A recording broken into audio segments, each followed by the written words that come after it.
जय गुरु जी, शुक्राना गुरु जी, अनंतम अनंतम शुक्राना, लख लख शुक्राना।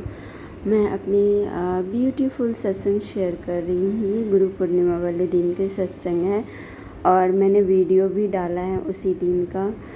उस दिन हुआ यूँ कि मेरा मन था कि मैं गुरु पूर्णिमा वाले दिन मैं गुरु जी के पास जाऊँ और उनके दर्शन करूँ। तो फिर मैं सुबह जल्दी जल्दी उठी और उसके बाद बस तैयारियां करना शुरू कर दिया। और एक मेरी फ्रेंड थी, उनका फ़ोन आया था कि मैं भी चलूँगी तो साथ में हम ना मिल लेंगे वहाँ छतरपुर। जब तुम उतरोगे तो मेरा वेट कर लेना, फिर हम एक साथ चल लेंगे वहाँ से।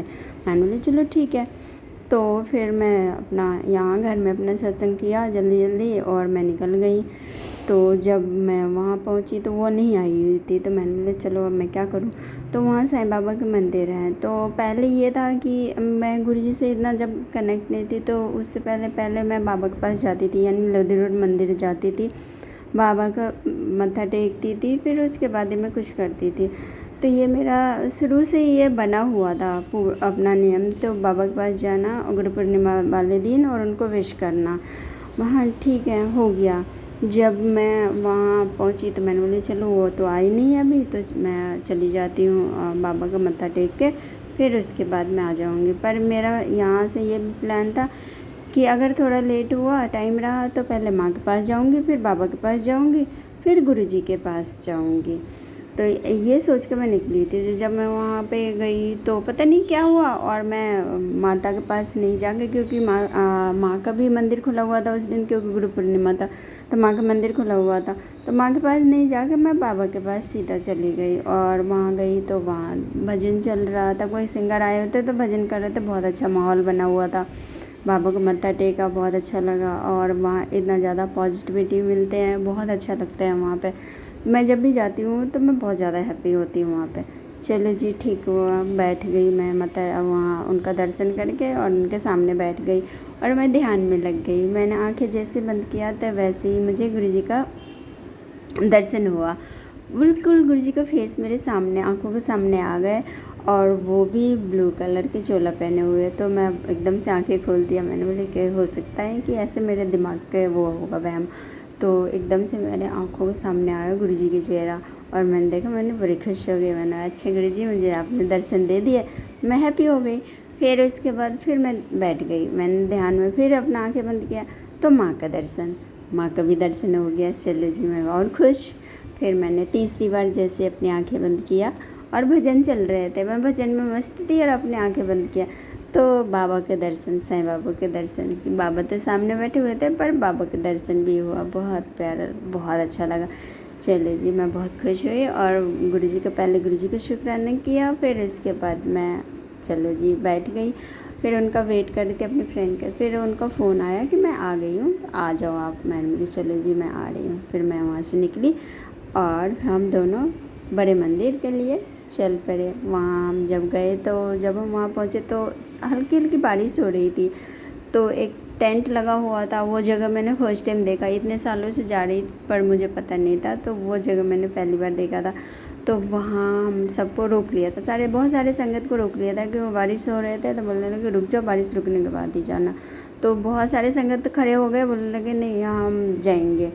तो एक अंकल थे, उन्होंने बोला अगर बारिश में भीगना है तो ठीक है जाओ। तो अरे अमृत वर्षा हो रहे हैं, हम तो बारिश में भीगते हुए चले गए गुरुजी के पास। जब गुरुजी के दरबार में मतलब जैसे ही हम एंट्री करते हैं और टेंट लगा हुआ था और देखा तो सामने से दिख गया ब्लू कलर। ब्लू कलर मैं खुश हो गई, ब्लू कलर, आज तो ब्लू कलर पूरा डेकोरेशन हो रहा है। और मुझे नहीं पता कि गुरुजी कौन सा चोला अंदर पहने हुए हैं, ब्लू डेकोरेशन जी। और आगे बढ़े, फिर जहाँ टेंट लगी हुई थी वहाँ पे भी गुरुजी का स्वरूप वो ऐसे इतने बड़े बड़े स्क्रीन पे चल रहा था। बड़े प्यारे से बादलों में गुरुजी उड़ रहे थे और मैं बोल रही हूँ गुरुजी मुझे भी बुला लो ना। अरे इतने ब्लू कलर और सारा ब्लू कलर। तब तक मुझे कुछ भी याद नहीं आ रहा है कि गुरुजी ने तो पहले ही मुझे दर्शन दे चुके हैं ब्लू कलर के चोले में, मुझे कुछ भी याद नहीं। फिर हम दरबार में गए जब, तो दरबार में जाके जैसे उसमें मुझे गुरुजी ने जिस रूप में दर्शन दिए थे, मुझे वो सेम टू सेम वही चोला गुरुजी का पहने हुए और वैसे ही पूरा दरबार उनका सजा हुआ, अंदर गद्दी उनकी ब्लू कलर के और पूरा डेकोरेशन ब्लू कलर का। मैं देख के तो मेरे को रोना आ रहा था। मैंने थैंक यू, शुक्राना गुरुजी, आपने पहले मुझे ड्रीम में दिखा दिए थे कि मैं देख इस कलर के चोले में, और फिर तो मुझे लग रहा था कि मेरा कदम ना पैर अपने ज़मीन पे नहीं है, मैं तो आसमान में उड़ रही हूँ और गुरुजी के पास बैठी हुई हूँ। मैं तो इतनी खुश हो रही थी। अनंतम शुक्राना, बहुत शुक्राना किया मालिक का। मालिक आपका लख लख शुक्राना, आप अपने बच्चों का कितने ख्याल रखते हैं। तो अनंतम शुक्राना मालिक, अनंतम। बहुत अच्छा दर्शन हुआ उस दिन, मैं बहुत ज़्यादा खुश हुई।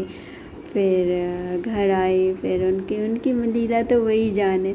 तो शुक्राना उस मालिक है कि कब वो क्या किस रूप में कैसे वो दर्शन दे दे हम नहीं जानते, बस हमारे भाव देखते हैं कि तुम किस भाव से मेरे पास आते हो। और उन्होंने पहले ही दिखा दिया। और माता के भी बड़ा दिल था कि माँ के पास जाने का, तो मैं जा नहीं पाई थी, तो पहले उन्होंने माँ के भी दर्शन करवाए। पहले अपना दर्शन करवाए, फिर माँ के दर्शन हुए, फिर बाबा के दर्शन हुए। तो थैंक यू सो मच। अनंतम अनंतम शुक्राना मालिक, लख लख शुक्राना, हर पल हर हाल हर सांस पे शुक्राना गुरुजी, अनंतम शुक्राना। जय गुरुजी। ये मेरी छोटी सी सत्संग है, तो शुक्राना मालिक। जय गुरुजी, जय गुरुजी। और एक चीज़ और शेयर करना चाहूँगी कि मैं ना बहुत ज़िद कर रही थी, क्योंकि गुरुजी का जो वहाँ पे टेंट में बहुत बड़े स्क्रीन पे वो चल रहा था, बादलों के बीच में गुरुजी का फेस लगा रखे थे। तो मैं बार बार गुरुजी से बोल रही थी, गुरुजी मुझे भी बुला लो ना यहाँ पे, मुझे भी बुला लो, मुझे भी आना है, मुझे भी आना। बड़ी ज़िद कर रही थी मैं। तो फिर उसके बाद बस ज़िद करते हुए आ गई, भूल गई क्यों बुलाएंगे मुझे गुरुजी। घर आ गई। फिर उसी टाइम जब घर आई तो एक मैसेज आया, और उसमें ऐसे गुरुजी बोल रहे हैं कि बार बार ना जिद नहीं करते।